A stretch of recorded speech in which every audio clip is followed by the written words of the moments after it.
Welcome to the Club of Heroes, Episode 4, Immigrant Song. I am your dumbass host. I'm the host. I have two history buffs with me.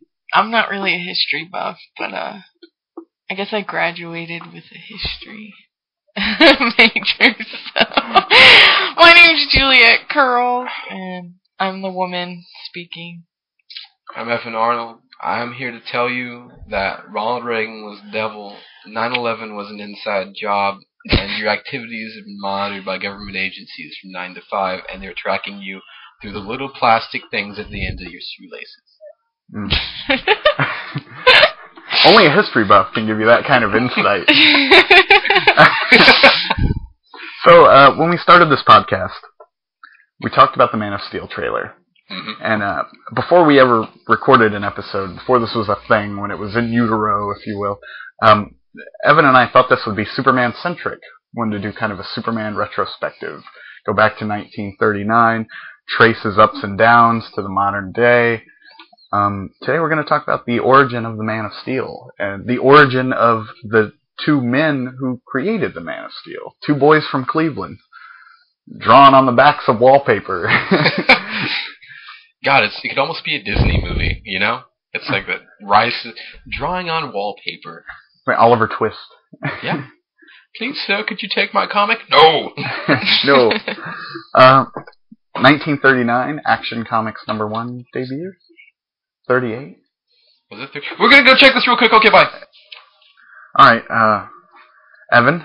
When was Superman created? When did he debut? When was 1938? June? Sometime? That's the Daily Double! Do. Yes. We need one of those awesome mustaches that Alex Trebek has. Well, for all the listeners know, we all have them. Even you, Juliet. Yeah, you can Okay, don't make fun of my mustache. That's not very funny.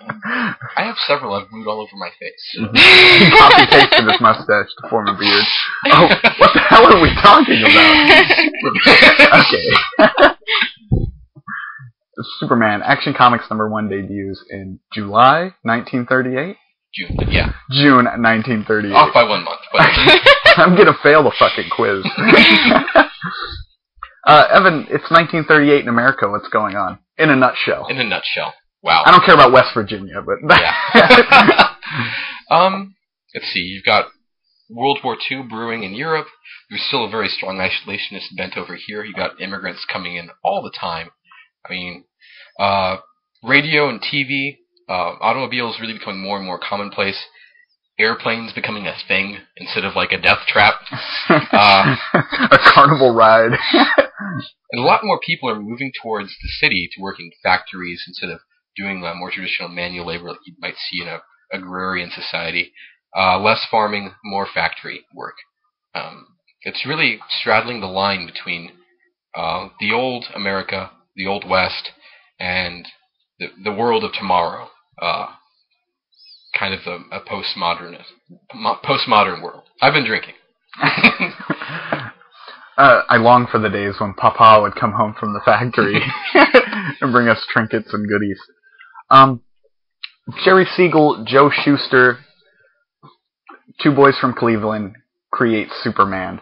But a lot happened to them to form the idea of this character in their minds. Their lives built on hardship and tragedy. Sons of immigrants. Let's see here. I have some notes here. Siegel's parents were Jewish immigrants from Lithuania, and Schuster's were Jewish immigrants from Rotterdam and the Ukraine. Where is Rotterdam? Rotterdam? I think it's in western Ukraine. I'm not sure, though. Lithuania?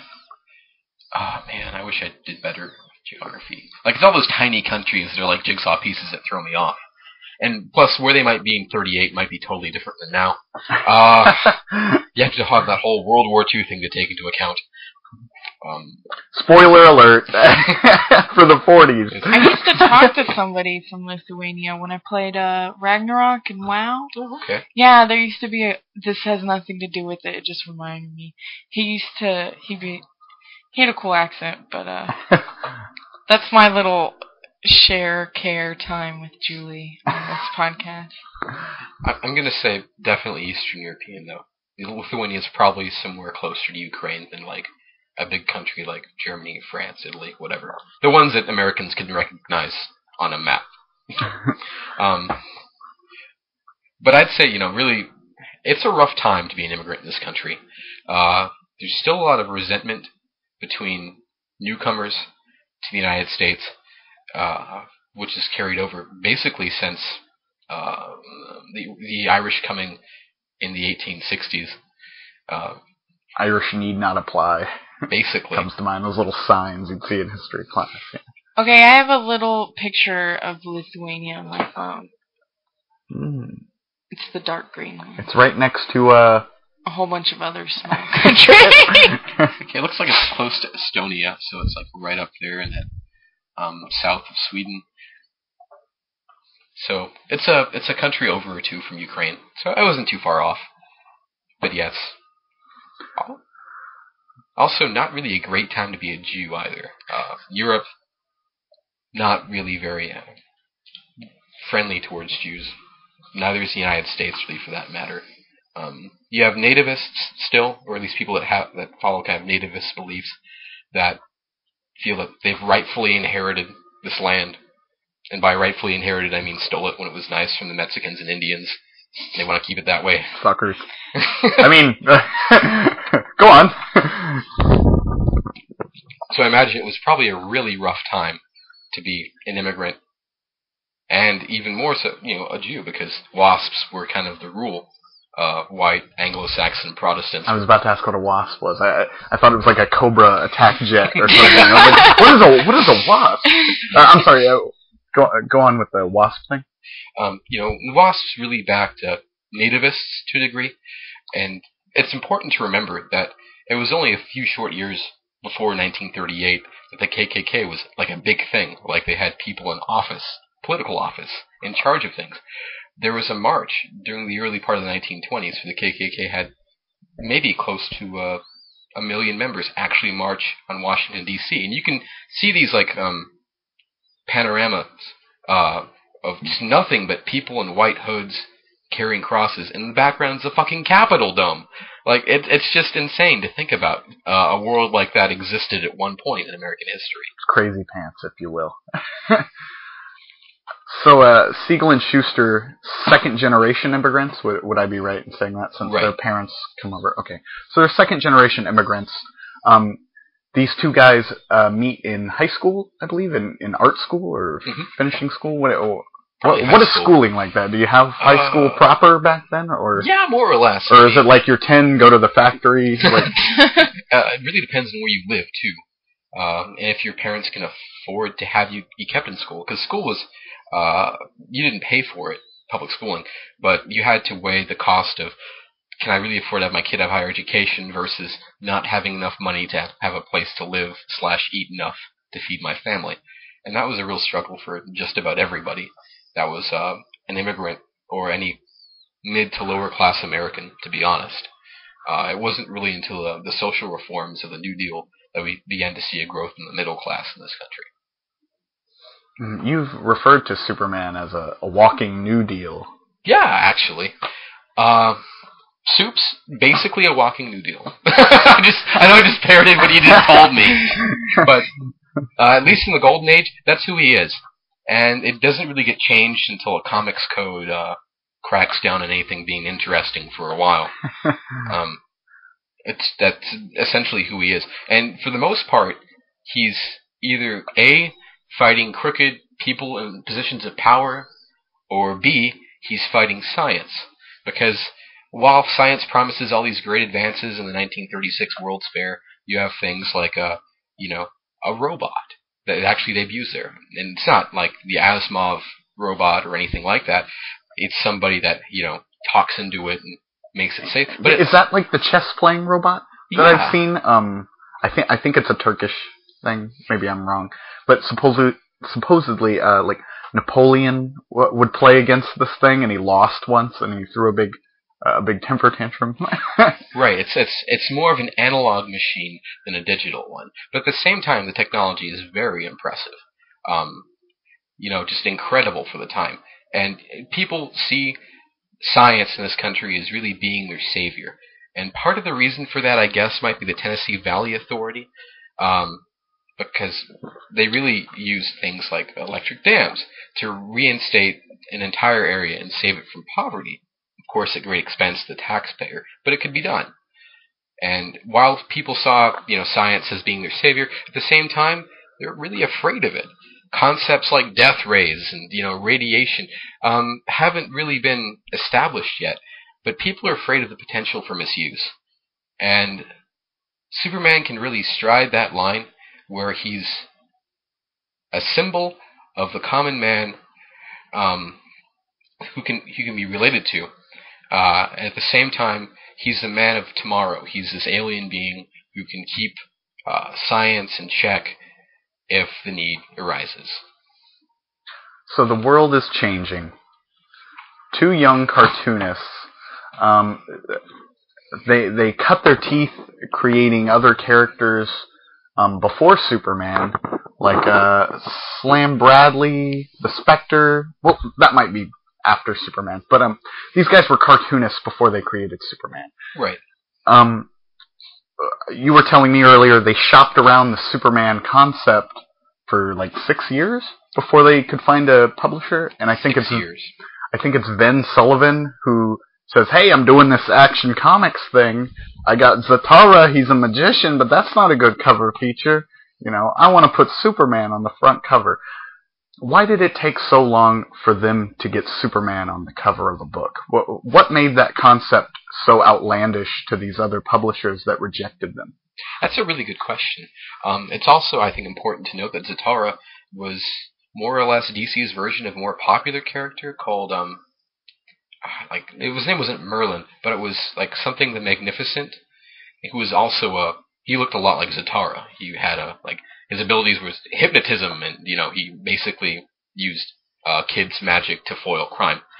He's a Pull a coin from behind your ear. Justice. Take that, you devil. A Zatara movie would be really cool if DC ever got around to making it. Well, they have Zatanna now, Zatara's Yeah, daughter, and fishnets Yeah. and cleavage. Back to Superman. Sorry, I didn't mean to dance around that. The reason I think why is because it was such a radically different hero. People were used to reading penny dreadfuls. They were used to reading, pulps about either crime or mysteries, or earlier than that, even like Western stories featuring folk heroes like Wild Bill Hickok or somebody like that, killing stuff or being whatever what it would mean to be a man in the society of the Wild West. But Superman is a really radical departure from that. He has about as much in common with Wild Bill Hickok as I do, Well, when I think of you, I think frontiersman.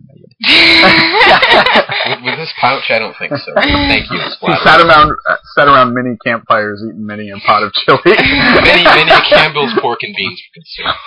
But I think that's part of the reason why. You have to remember that publishing back then, not only was it creative, but it was a big job. Like, you were constantly pushed to do pages.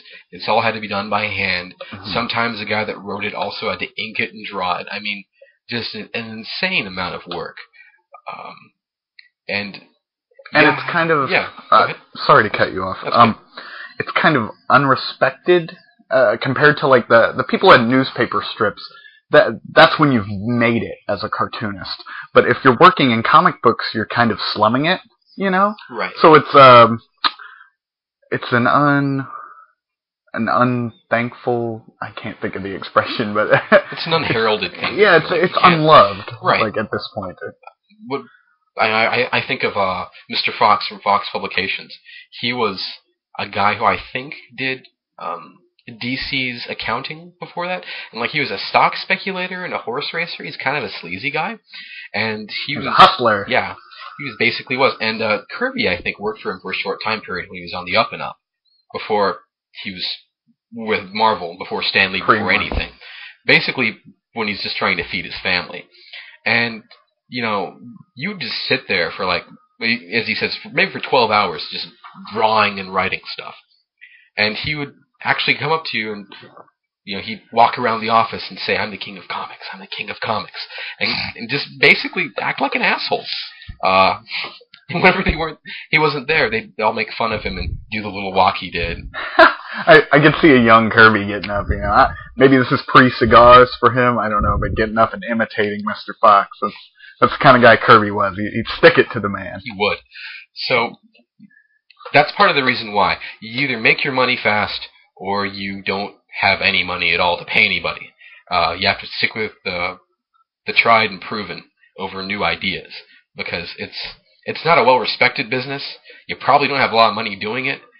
You're paying a bunch of guys shit to do it, and they have to feed their kids. Mm-hmm. So, if the money's not going to come in, everybody's fucked. So going back to Vin Sullivan, I'm not familiar with this guy at all. You know anything about Vin Sullivan? Not off the top of my head. I imagine he was pretty small time, though, right, for the time period? I guess, because he took a chance on these guys and their idea for Superman.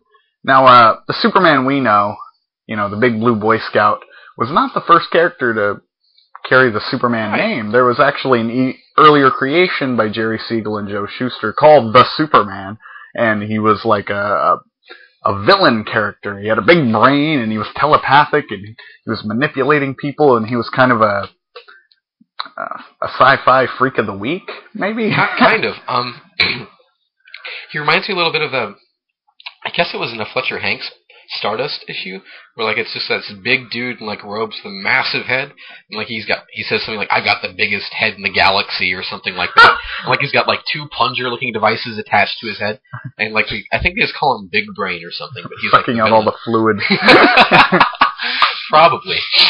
So, I think that was featured in Reign of the Supermen, I think is what the story is called, where you have the villain. And I don't think they use much of that concept for the more familiar Superman, except maybe the name.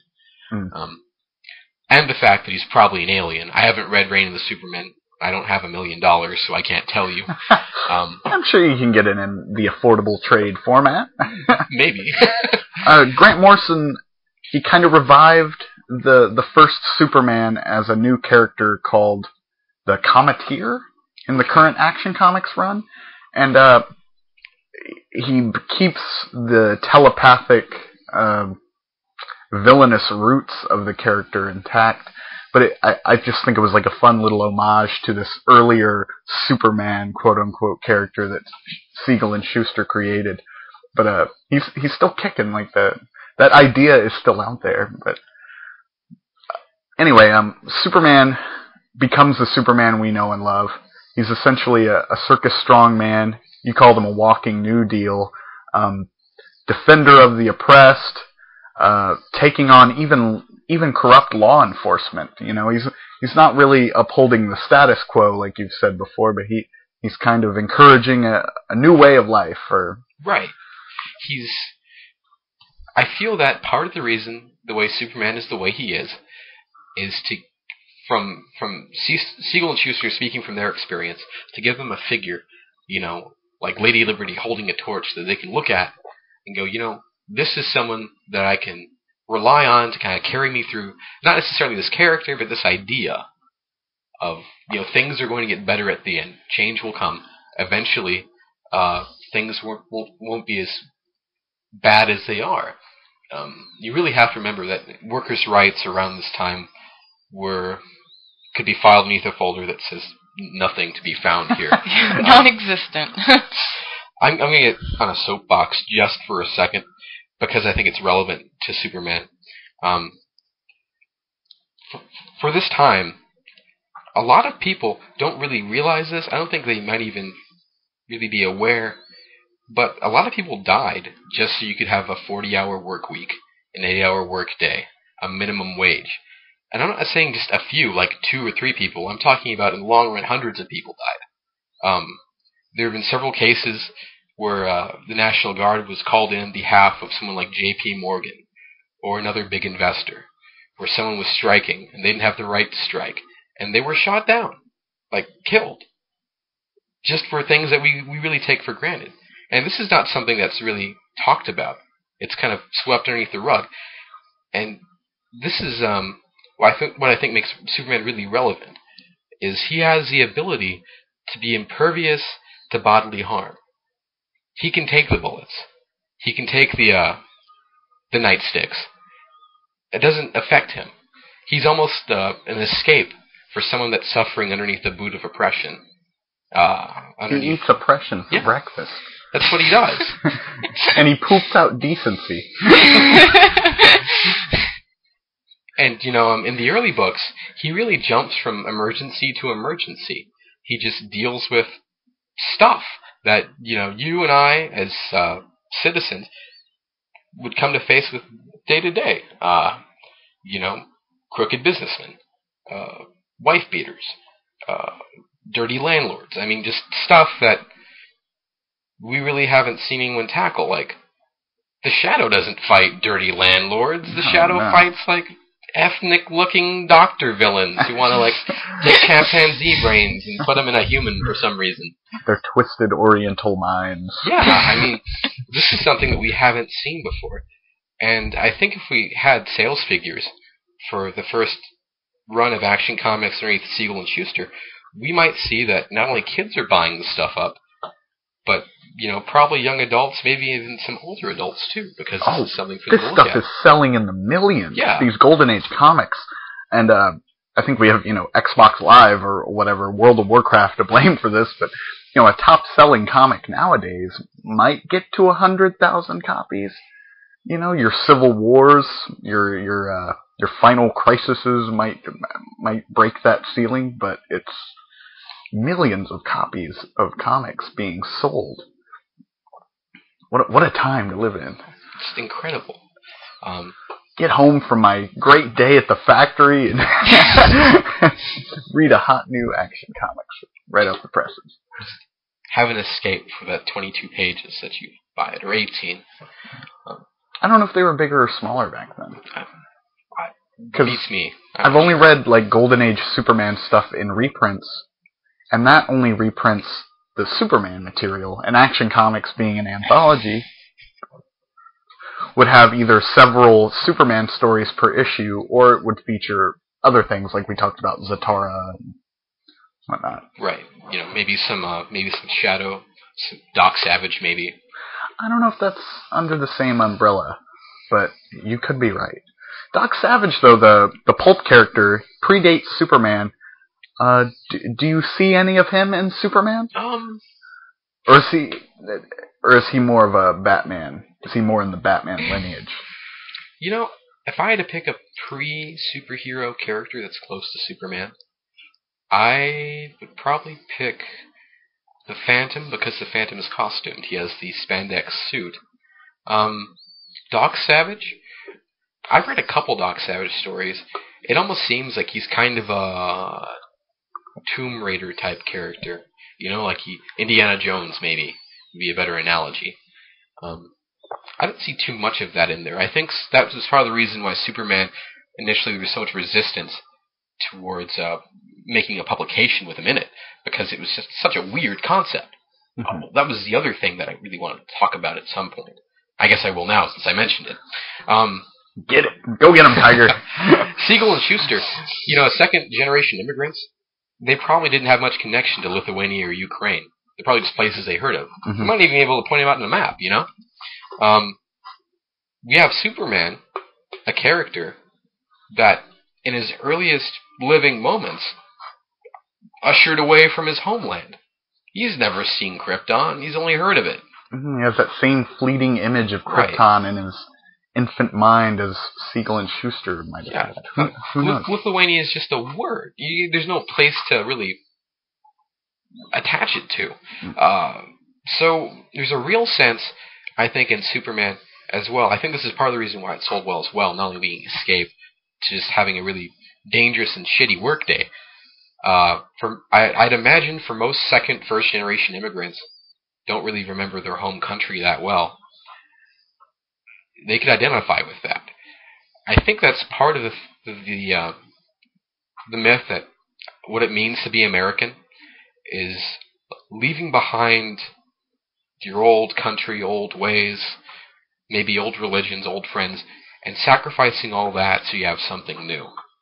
Superman is pretty close to that. He doesn't know anything about Kryptonian customs, how they... And Superman, in his earliest incarnations, he's not Kryptonian, he's not a citizen of the Earth, he's an American. Right. First and foremost. It's even in this little thing, truth, justice, and the American way. It doesn't say the Kryptonian way. He doesn't know what that is. No. It could be killing puppies, for all he knows. I don't stand for that. No. Madness! I love puppies. No. Well, I think he can also factor in, like, the whole idea with immigrants, like second-generation immigrants or even third-generation. You have this idea of, like, the parents constantly, and grandparents, if they're there as well, they're constantly trying to bring in their heritage, their past, into the American way, right?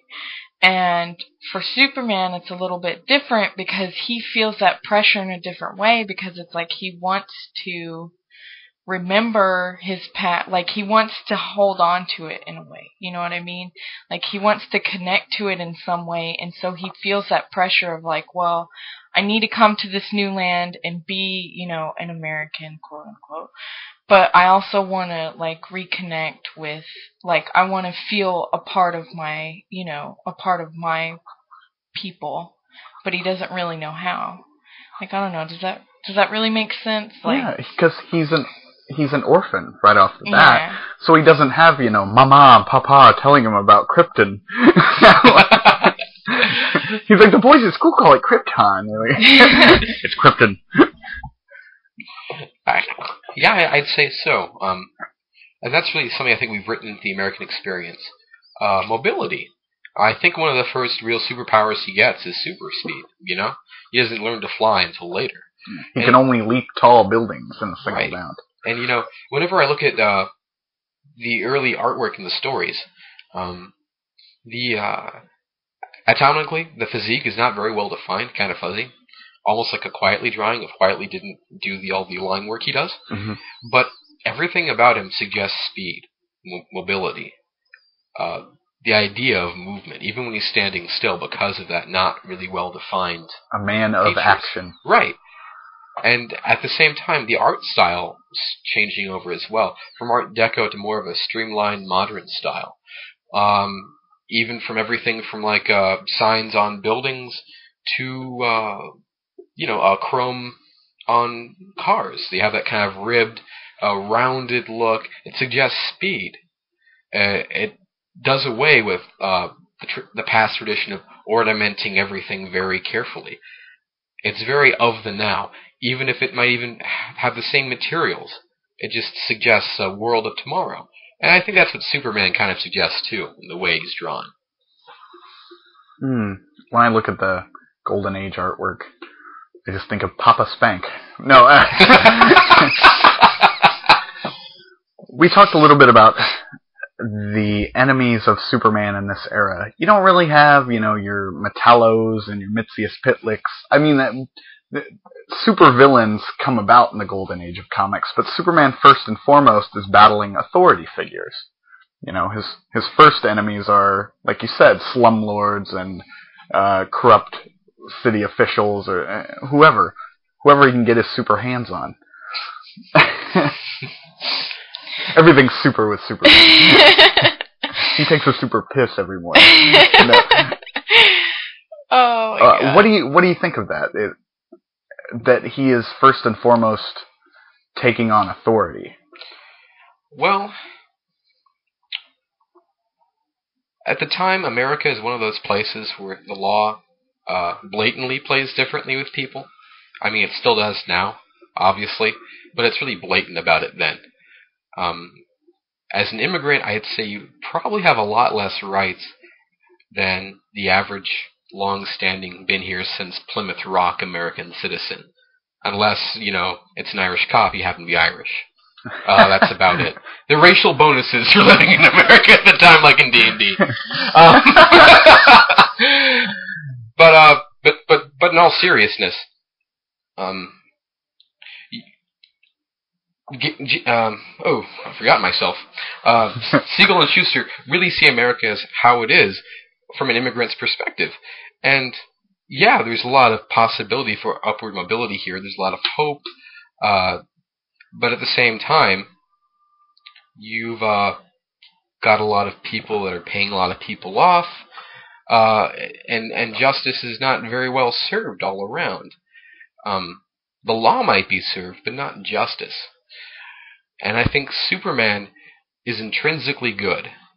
That's to say, he's not really interested in following the law to its letter, to whoever the law best, does the most good for, but he's interested in this idea of justice and equality. He's not a mouthpiece to them. He actually cares about something like that. And we don't see that really go away until the Comics Code comes into effect. So, we talked about this earlier. Why doesn't that work now? What happened to Superman to make him stagnant to a lot of readers? What makes him boring nowadays? That's the complaint you hear, right? Like, Superman's too powerful. He's invulnerable. Right. He's boring. What happened? Did he lose his social relevancy? Like, I'd have to say that might be part of it.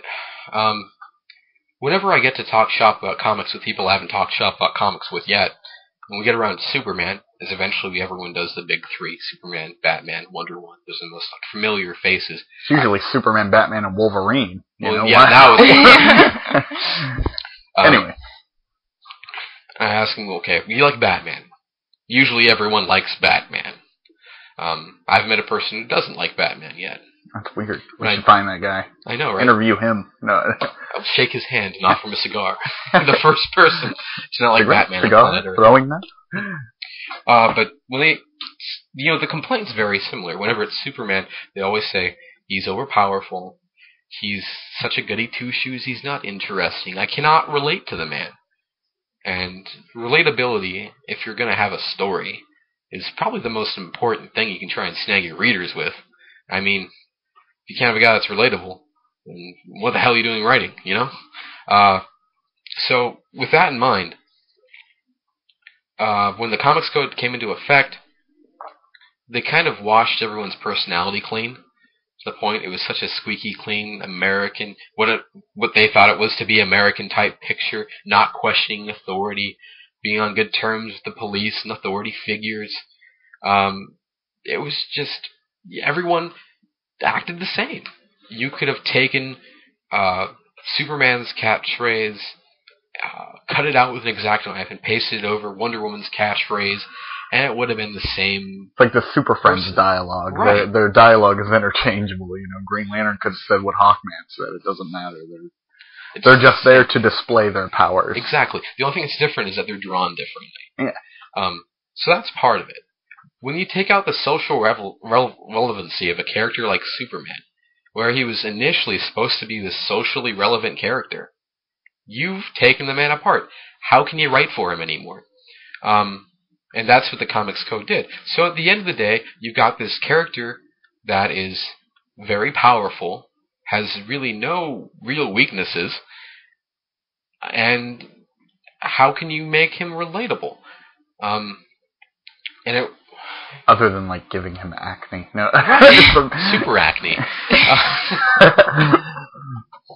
Well, that kind of connects, because I was thinking about what Evan was just saying, and I was thinking about that one comic that when I was, first saying, oh, I'm interested in comics, what should I read? And you gave me the one where Batman's kind of older, and Superman is, basically... Dark Knight Returns. Dark Knight Returns, where Superman is basically like Reagan's, bitch, And, yeah. And, reading that, I think that's where a lot of kids today, or people of our age today, when they were kids, they read that, and they were got an idea of who Superman was. And it's just okay, so he's kind of this super good, like you said, squeaky clean, and he's in with the government. And a lot of people today are so, anti-government, anti-this, anti-that. You know what I mean? Mm-hmm.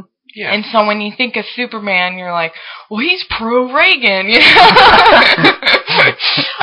it's I'm sorry, but to connect that, it's sort of that's how I think a lot of kids today, it's like they look up to Batman because it's like Batman's so cool and he fits in with this whole like video game generation and like all their like war like games and everything. Like he does karate.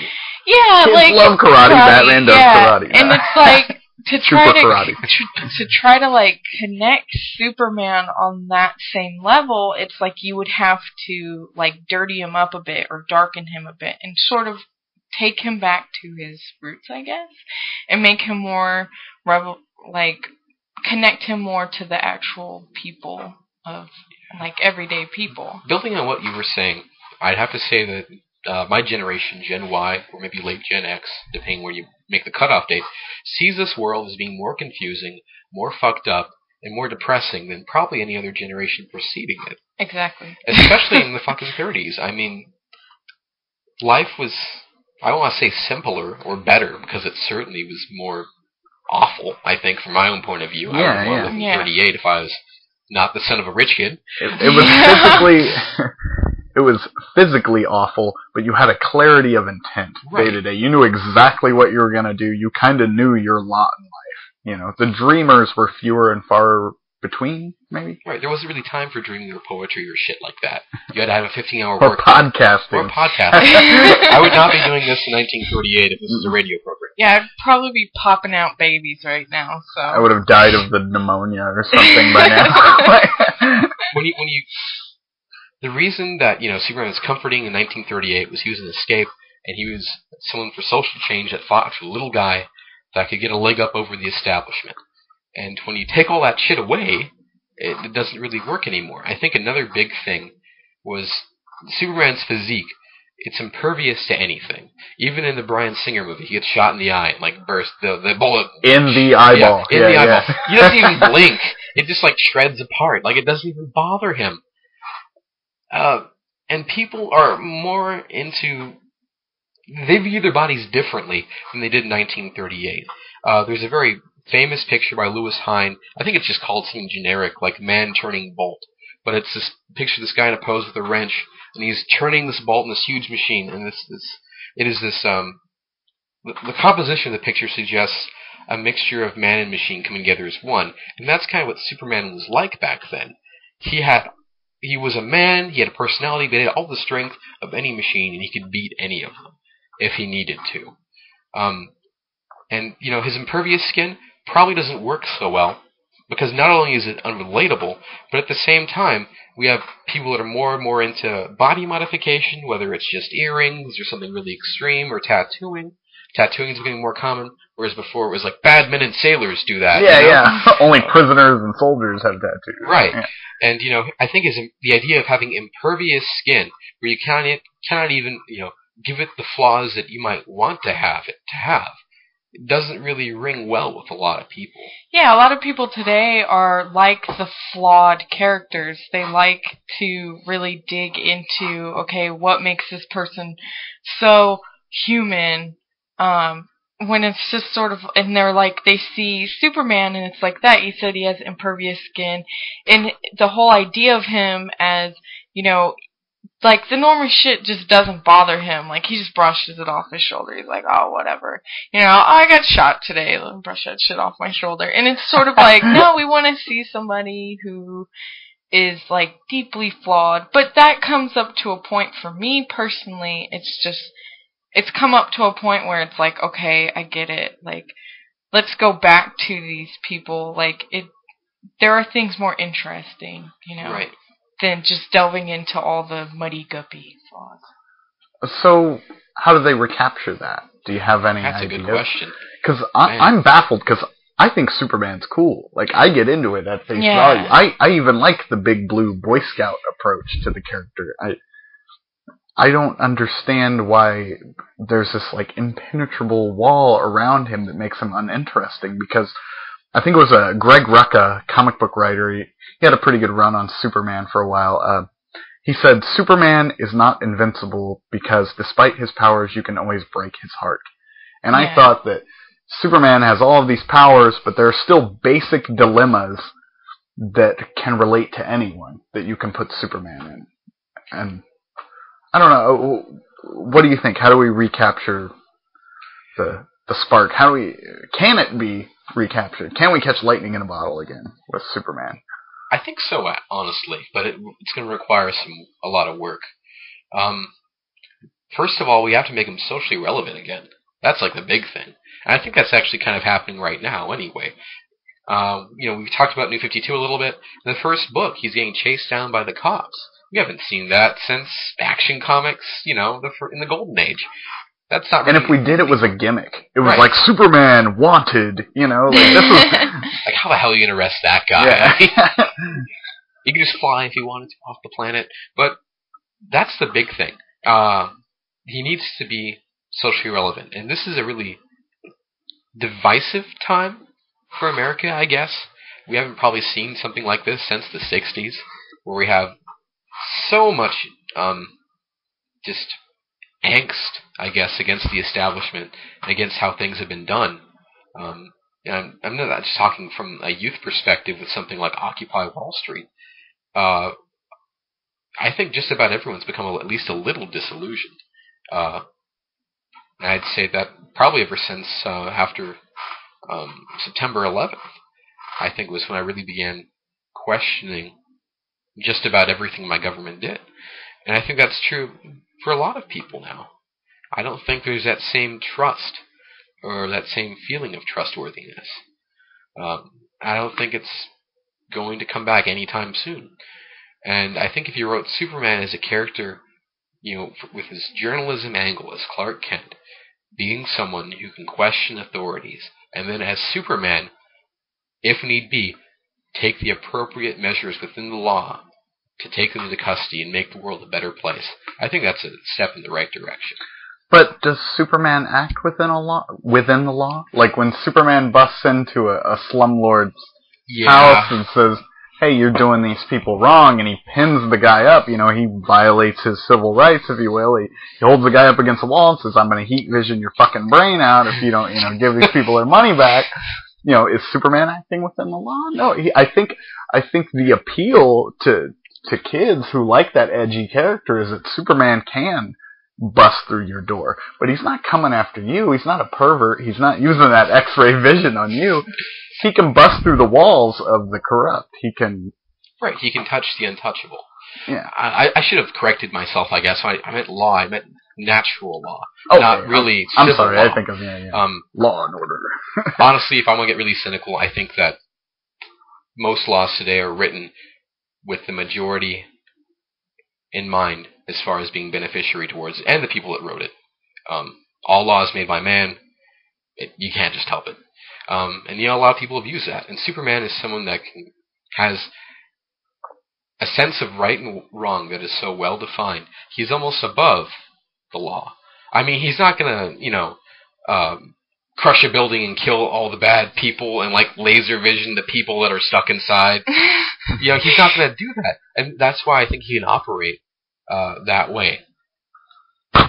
Minus the fact, of course, that he's Superman. How would you even take a guy down like that?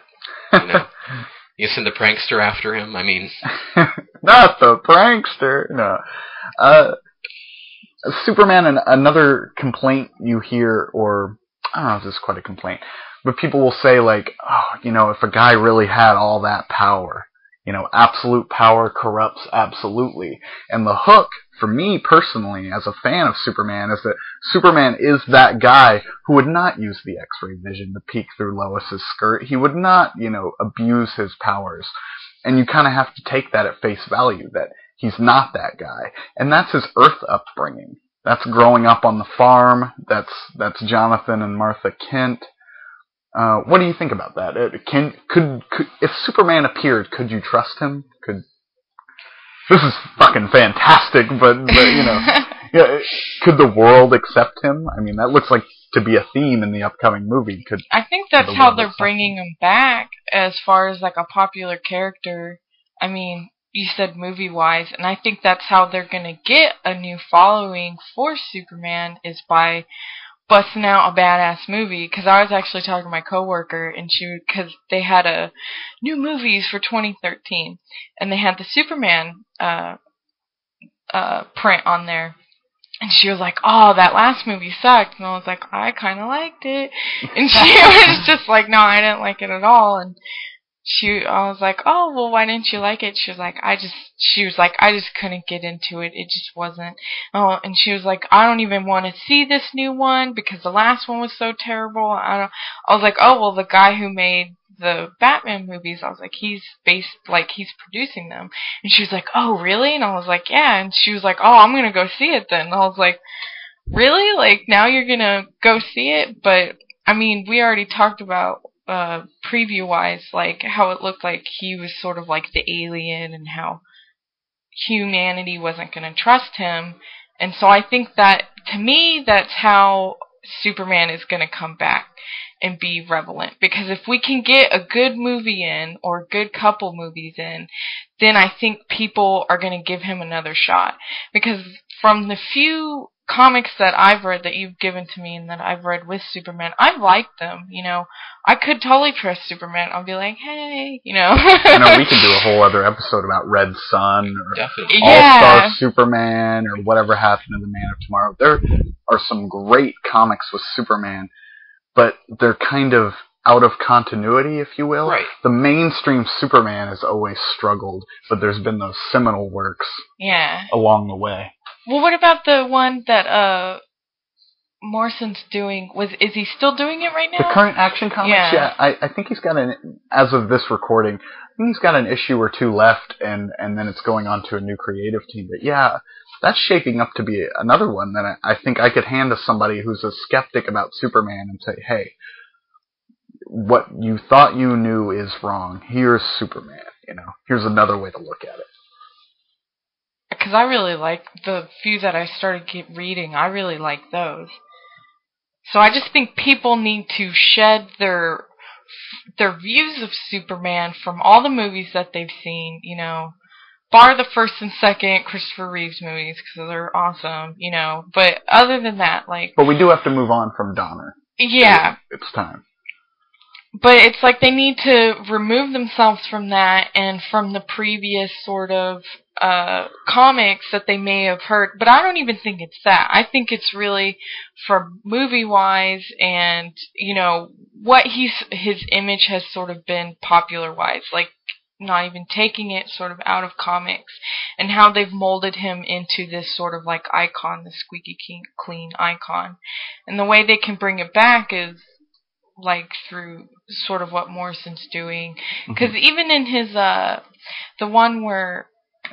All-Star, yeah, where, what's his name, Lex Luthor's talking about him as an alien, like, in the very beginning. Oh, no, that's Action Comics, the first issue, yeah. Oh, yeah, like, that is so cool. He refers to Superman as an alien organism, and he compares him to, like, some rare tree frog that made this other species go extinct, and he says, you know, if we allow this alien into our culture, the same thing could happen to us. And he gives it like a scientific basis for his fear of Superman. Sort of like sci-fi fan here sort of really gets into that sort of thing. But and the social commentary is still there. We see Luthor, a well-established, wealthy white man, see an alien come to his country, you know, unaware of what it can do, doesn't really like the idea of even being there, and wants to be, you know, left alone, get rid of it. He thinks it impairs his ability. That's a more eloquent way of saying they're stealing our gerbs. They took our gerb. They took my Kmart gerb that I didn't even want. Yeah. So that's almost the same argument. We're coming, I think, kind of back around to that idea of Superman as the immigrant and him trying to find himself and his place in America. And, you know, even though the sales are declining, this movie may or may not do well. Imagining America without Superman is like imagining America without baseball or apple pie. It just... Baseball's waning too, brother. Oh, brother. But the idea, you know... America's about UFC and Halo now. The idea of it being there, you know? He's just part of America. Yeah, he's like ingrained in the fucking image of America. It's like, that early Superman cover where he's standing there and there's an eagle perched on his arm. And he's not afraid, he's Superman. He's like, that's cool, you know? At the end of the day, we're Superman and he's us, whether we like it or not. Whether we can even relate to him or not. everyone's an immigrant to this country, whether you came over yesterday or over 2,000 years ago. Mm-hmm. That's just the nature of it. So for better or worse, I think Superman as a concept is here to stay. As a published thing, we'll have to wait and just cross our fingers. Mm. I don't know. Do kids wrap little towels around their necks and pretend to be Superman anymore? You know, when my nephews were young, they were totally into Superman. And I'm talking like I had to buy them Superman. Like, I actually went out and got them and this is Superman the time of cape. Superman Returns, right? Yeah, and that's whenever that came out. But I think there was also a show on TV. They're probably watching Justice League. Yeah, I can't really recall. They probably have reruns of Justice League and stuff like that going on. But they were just really into it, and it's like I don't really know now whether or not they are. They're more like Call of Duty, but you know, the whole Star Wars thing, it's like once that became, they never really watched the movies. Like, my brother tried to get them like into Star Wars, and so he showed them the movies. But when that show came out, and the few video games that came out, like the Lego ones, like on the Wii and stuff, and then later on the other ones that came out on PS3 or whatever, it like, that really got them. Then they were like, you know, they were really into Star Wars, all things Star Wars. So I was like, well, maybe, you know, maybe they'll bring back like a Justice League. Like, hey, people out there, like, that's how you can get kids into Superman again. I guess, is to just have a show on, you know, constantly. That's pretty good, you know. Mm-hmm. A cartoon series isn't as big of a... It's not as big of a deal, first off, as dragging your kids to the movies. Yeah. And it's also a variety of stories. They could get sick of seeing, you know, first Christopher Reeve Superman might be boring to a little kid. I wouldn't blame them, you know. Yeah. But something like Justice League, yeah, would definitely hook them. And that has kind of a proactive message, too, especially in Justice League Unlimited. They really stick it to the man. Would you say that Superman's almost beyond human concepts of good and evil, since he's like just so powerful, even though he's raised on a farm, and you know he does good things for good people, he does bad things for bad people, aside from killing them, of course, he doesn't do that. But do you think he's above the human concept of good and evil, as a Kryptonian on Earth? Yeah, I don't know. There's a thing that I don't know if it was a forum post. I don't even know where this idea comes from, but where Batman is kind of the devil in a way, right? He's a horned figure, and he punishes the wicked. Right? It's silly, but the more you think about it, it makes a lot of sense. Like, he punishes bad people. Batman is the devil, right? Superman, more uplifting, more helping the oppressed, the weak, the sick, kind of God? Do we want to go there? Like, Superman, like Judeo-Christian figure, I guess. Even with his last name, I guess, Kal-El, I-E-L in Hebrew being son of God. I think it's a suffix. So Michael, M-I-C-H-A-E-L, is a variation of that. Uziel, I-E-L. So there are parallels, though. There. Also, there's... You're speaking in tongues! The Lord is here! Also, just with his origin story, last son of Krypton sent to a distant world to purge people of their sins, sacrificed his home planet. Heck of a carpenter. Yeah. Actually, I am retconning some Superman history there. But, you know, the parallels are there, and, you know,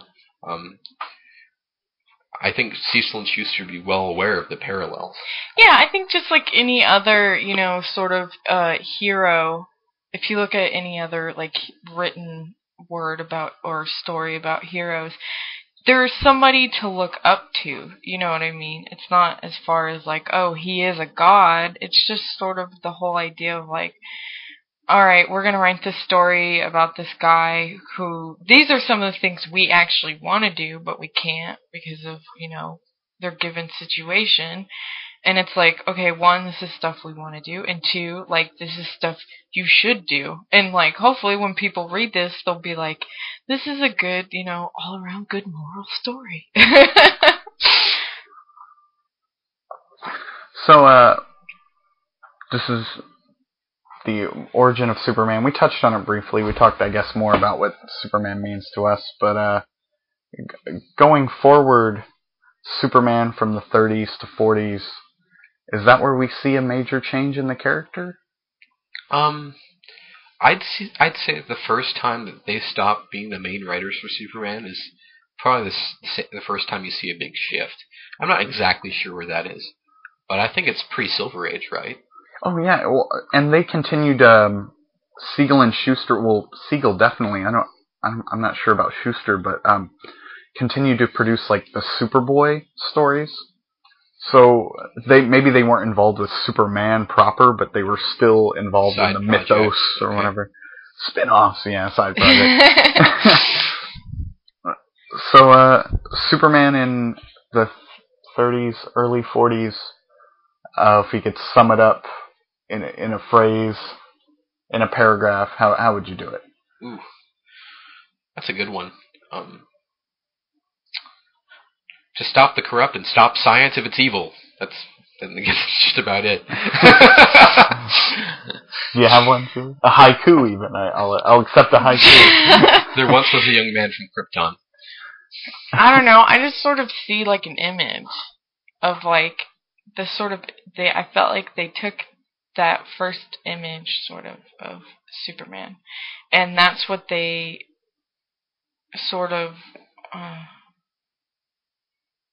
produced that in the mass media. Is like whenever you think of Superman, you either think of like a movie Superman, or you think of that sort of first image of Superman as sort of like the simplistic drawing. I don't know. Does that even make sense? Yeah. It does. The other thing is that, they based his Superman himself, at least his facial structure, partially, I think, on Douglas Fairbanks Sr., who was kind of a swashbuckler movie guy who did silent films for a while. And I think they based part of Clark Kent's facial features and mannerisms on a guy named Harold Lloyd, who did silent comedy films, kind of in the vein of Buster Keaton or Charlie Chaplin, who was very physically kind of comic.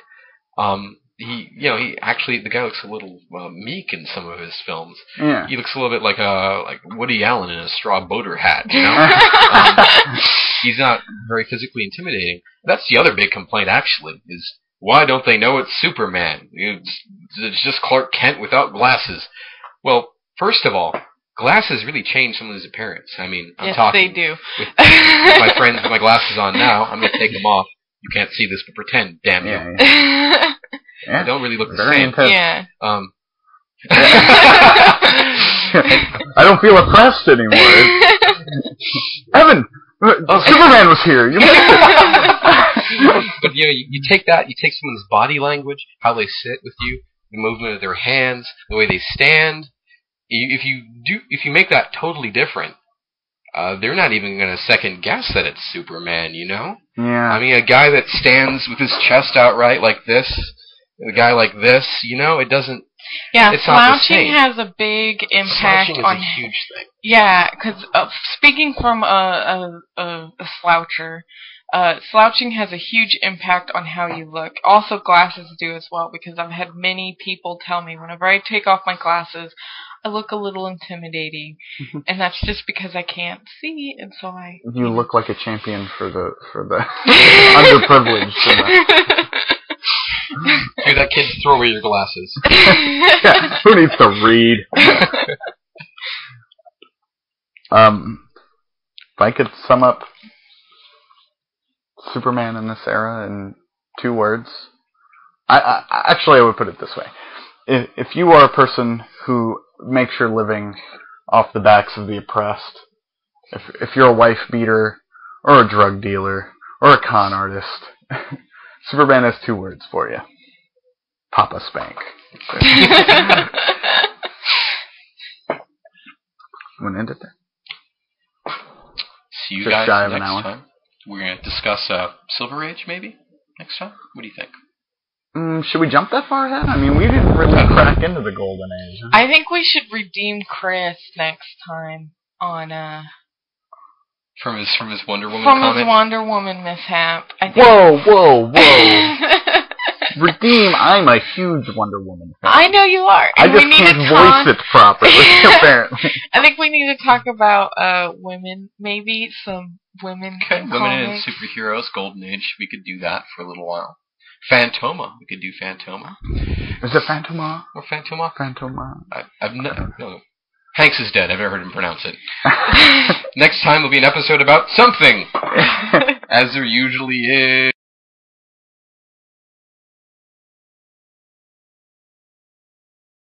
Presenting Superman. Up in the sky. Look! It's a bird. It's a plane. It's Superman! And now, Superman. Amazing figure from another world with powers and abilities never before realized by mortal men.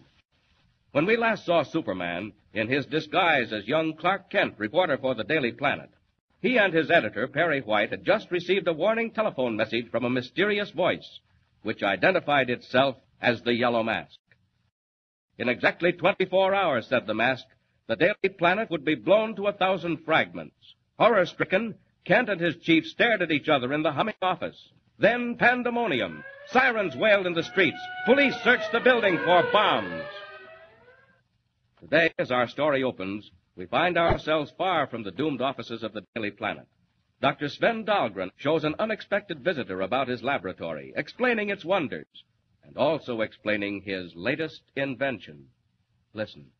Please do not touch that window frame. So? It is not clean, perhaps. It looks clean. Oh, yes, quite clean, but it is wired. It carries a powerful electric charge. Most interesting. Are you also experimenting in electricity, Dr. Dahlgren? You have come to see my latest discovery, have you not, Professor Schmidt? Indeed. And so have others.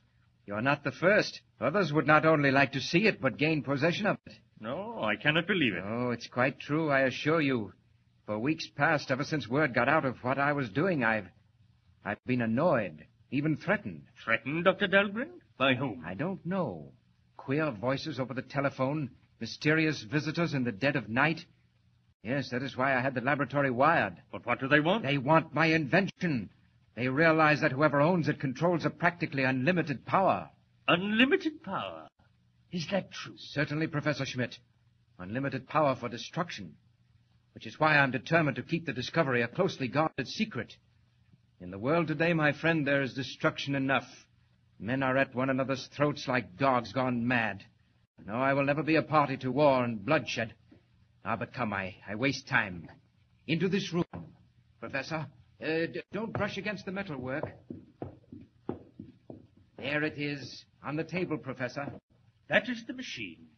So small. My latest development. Small, light, compact, but deadly. Now then, please stand exactly where you are. And watch closely what happens to that glass on the edge of the table. Watch. It's amazing. The glass was shattered. Now, watch that small steel ball. Why, it's gone. Vanished. Blown into atomic dust. Then it's true. I didn't believe, but it's true. Certainly it's true. Based on the power of atomic force. Everything in the universe has a certain vibration point, Professor Schmidt. My machine focuses a beam of vibrating infragamma rays wherever I choose to direct it. And then? Any object in the path of the beam begins to vibrate.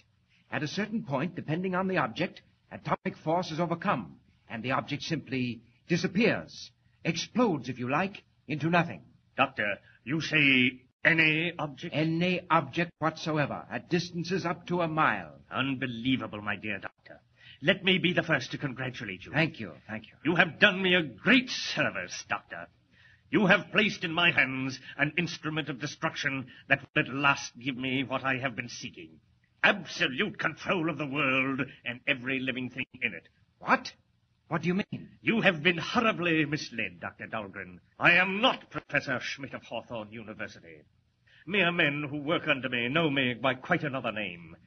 I am destined to become supreme ruler of the universe, and with this deadly machine. Get out of my laboratory. Get out before I... You won't do anything, Doctor. Not if you value your life. This gun I hold in my hand is fully loaded. Take care. You're mad, utterly mad. How far do you think you'll get with that machine? The police will... Beyond the reach of the police, I assure you. I have laid my plans with great care, Doctor. First, I shall destroy the building which houses one of your great newspapers, because a reporter on that paper foiled my plans in the West and succeeded in jailing 2 of my men. When that is done, I will go about the task of creating for myself the position I rightfully deserve. Emperor of the world. And now I must go. Put that machine down. Put it down, I tell you. Michael, stop him.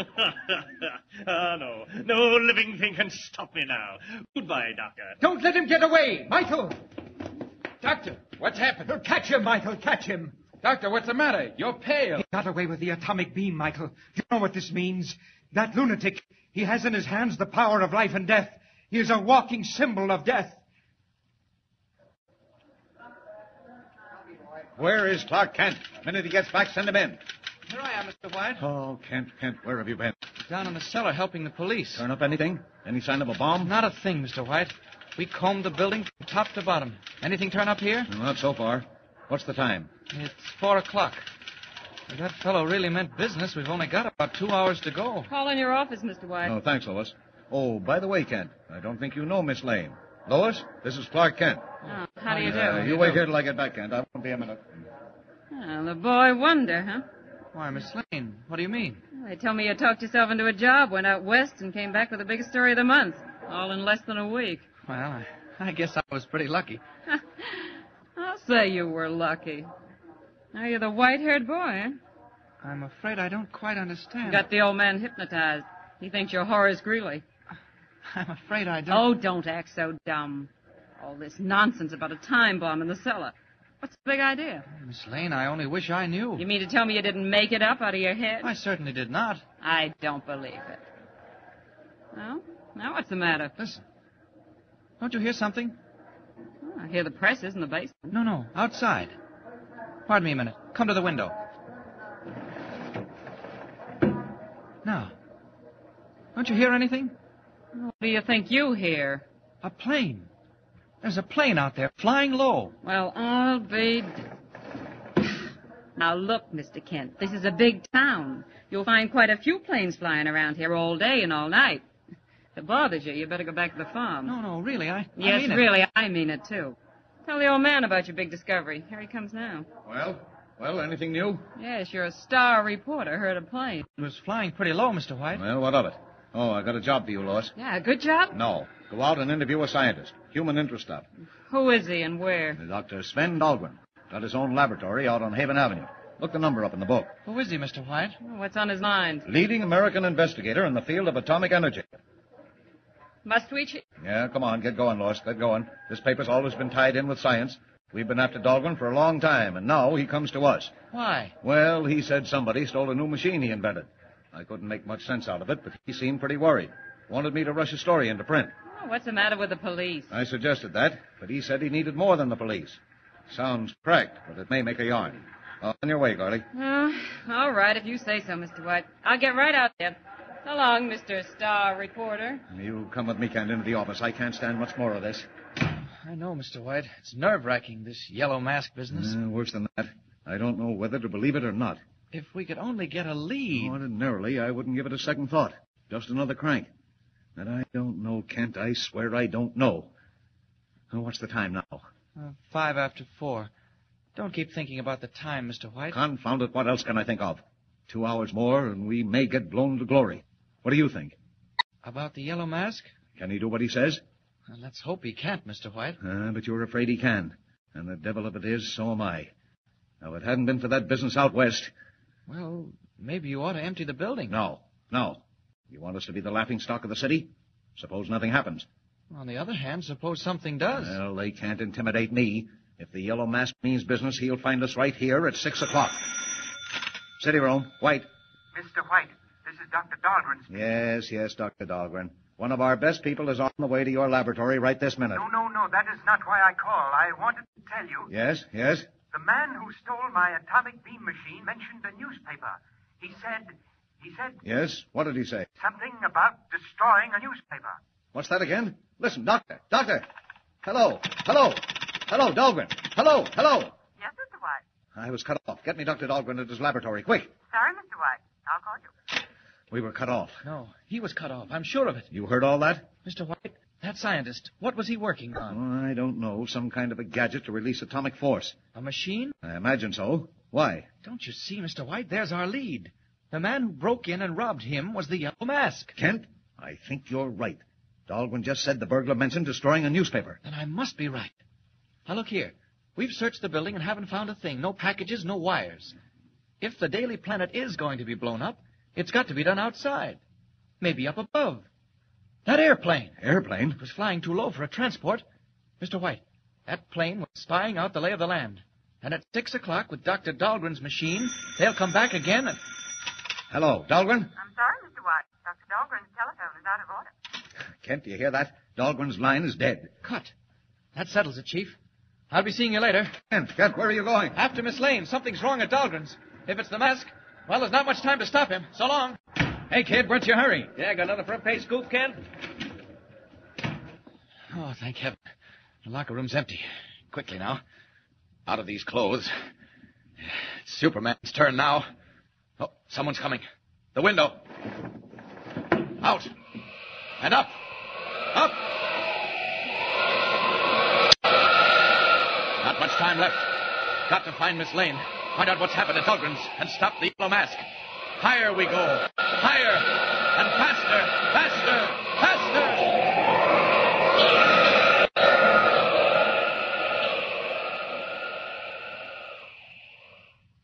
Deadly peril hangs over the offices of the Daily Planet. Already the Yellow Mask is in possession of a mighty and terrible weapon. Time is growing short. But Superman is on the way. Powerful form streaking through the night sky, red cape whistling in the wind. Can he arrive in time? And what new unforeseen danger is already creeping in on the laboratory of Dr. Dahlgren, with Lois Lane about to enter, all unknowing? Tune in next time and follow the story. Remember, be with us again for the next startling transcribed installment of Superman. Up in the sky. Look! It's a bird. It's a plane. It's Superman!